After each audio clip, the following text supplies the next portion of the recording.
Hi everyone, this is Cyril Gruder. I'm a biological anthropologist, and today I would like to talk about culture.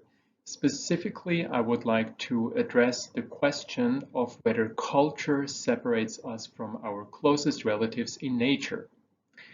By the way, this is a picture I took when I stayed with an isolated mountain tribe in the Solomon Islands a few years ago, and they have some interesting cultural elements.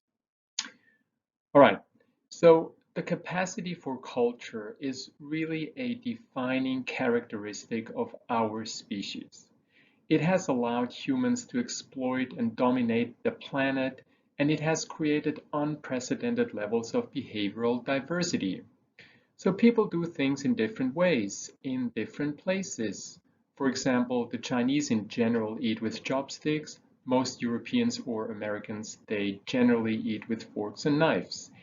And here's another example. You can use your arms or your legs for rowing. For example, here at the bottom, you can see an Inta fisherman on Inle Lake in Myanmar. They use their legs for rowing. They don't use their hands. So that's an interesting cultural difference. So human culture clearly is very rich and diverse and can take very sophisticated forms. So the question then arises, does culture separate us from our closest relatives? By closest relatives, I mean the great apes and other non-human primates. Well, our culture didn't just appear out of the blue. It has deep roots, and it's also found in less elaborate forms in non-human primates. So what is culture? Before I give you some examples of primate cultures, we need to define the term. And culture can be simply defined as socially transmitted innovations. The word tradition has a similar meaning, and the two words are sometimes used interchangeably. And it's also important to note here that the term animal culture does not mean that it shares a common evolutionary root with human culture. It may well have arisen independently in the two lineages. So primatologists started becoming interested in social learning and culture quite a long time ago. And this is a famous early example here. It's that of sweet potato washing among Japanese macaques. So this individual started at some point in time, started rinsing sandy potatoes in salt water before eating them. And this was first documented in the 1950s. And then that behavior spread throughout the group, probably through social learning. And then in the 1960s, Jane Goodall observed how chimpanzees use twigs to fish for termites. They strip the leaves from the twigs and then use the twigs as probes to fish for termites in termite mounds.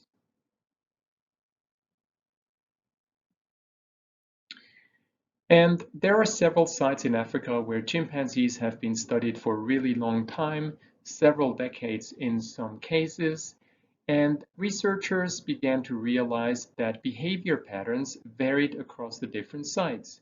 And some of these differences were thought to be local traditions or cultures. And to achieve a more complete picture, the leaders of the 9 longest running study sites pooled all their data and they extracted behavior patterns that were common for at least one chimp community but absent at others, with no obvious genetic or environmental explanation for the difference. For example, the absence of a given behavior, let's say nut cracking, was not of interest where the materials needed for it, in this case nuts, were unavailable. If there are no nuts, there can be no nut cracking. So this process identified 39 different chimpanzee traditions across Africa. They included a variety of types of behavior, including foraging techniques, tool use, grooming, social styles, courtship styles, etc. So if you look at this figure here, you can see that chimpanzees use stone hammers to open hard-shelled nuts in Thai, in Ivory Coast, But for example, they don't do that in Gabon. There are nuts and stones in Gabon, but there is simply no tradition or culture of using them. Or another example is pestle pounding, where a chimpanzee climbs into the top of a palm tree and then uses a large frond to pound into the growing point and extract the nutritious pulp below. This behavior is customary at Bossou in West Africa, but it's absent a few hundred kilometers away in the Thai forest. Even though there are similar palm trees in the Thai forest and it's the same subspecies of chimpanzee, so an environmental or genetic explanation is unlikely for this difference. And it's most likely that this behavior is a local tradition at Bossou, that it was socially learned and acquired.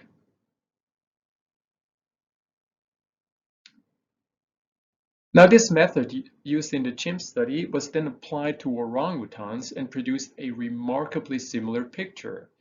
The researchers involved in this study discovered 24 traditions, including food processing techniques, tool use, communication patterns, and one example is the use of stick tools to extract seeds from the fruits of Nesia. Using tools also helps to avoid contact with the stinging hairs that line the open valves. And the research team led by Carl van Schaik discovered that in a swamp on one side of a river, the orangutans use these stick tools, but in another swamp on the other side of the river, they don't. Nesia trees and orangutans exist in both places, but the animals can't cross the river, so the knowledge hasn't spread. So the conclusion was that the tool use of these orangutans was cultural. And a while ago, I was involved in a similar study on gorillas. We tried to chart all the behavioral variants in different gorilla populations. And as it turns out, a number of behavioral variants do seem to be cultural in gorillas. Now, these guys here, these are white-faced capuchins. They also show some interesting behavioral variations. At some sites, they have very strange social conventions. For example, you can see that here, two monkeys sit together for long periods of time and then insert their fingers into each other's mouth, nostrils, and eyes. And this is very compelling evidence for traditions because those actions are purely social. So an environmental explanation for this behavior is unlikely. And we don't really know what the function of these peculiar gestures are, but they may well serve to test social bonds, a bit like a rite or something. Another intriguing example is the stone handling that we see in Japanese macaques. This involves picking up a few stones and manipulating them in various ways, such as cuddling them or rolling them in one's hands, as you can see here. We know that this is a tradition because its spread has been tracked. Initially, it was shown only by one or two individuals, but nowadays it's customary across the whole group. And researchers are not sure if this behavior has a function at all. It may just be a functionless activity.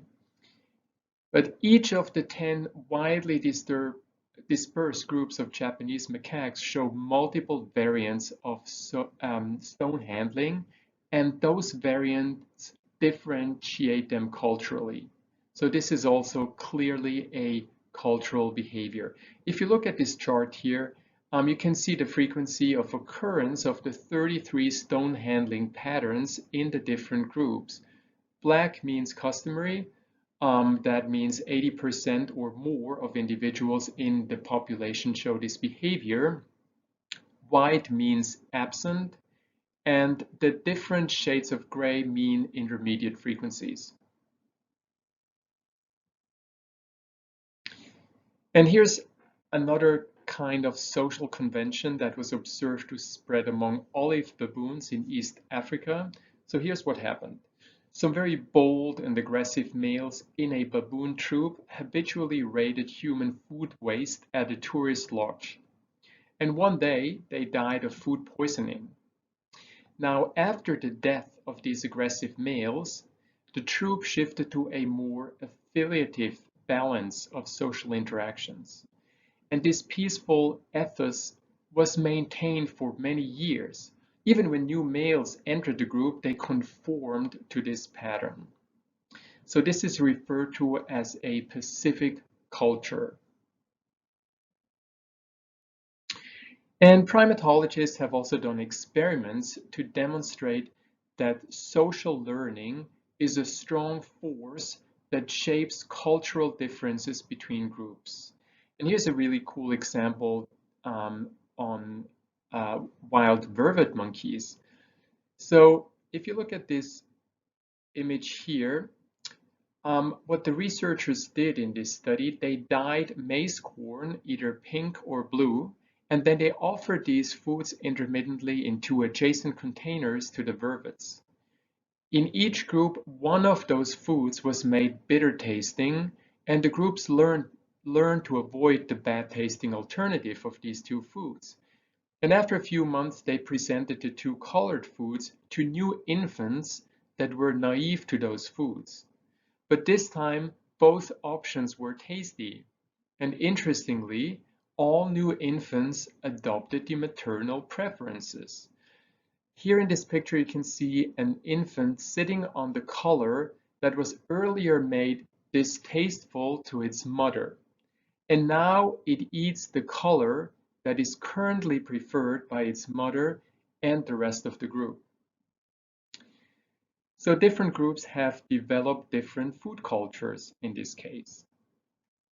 So all these examples show that culture is not entirely unique to humans and that at least rudimentary forms of culture are also found in apes and monkeys. Thank you very much for listening, and I'll see you next time.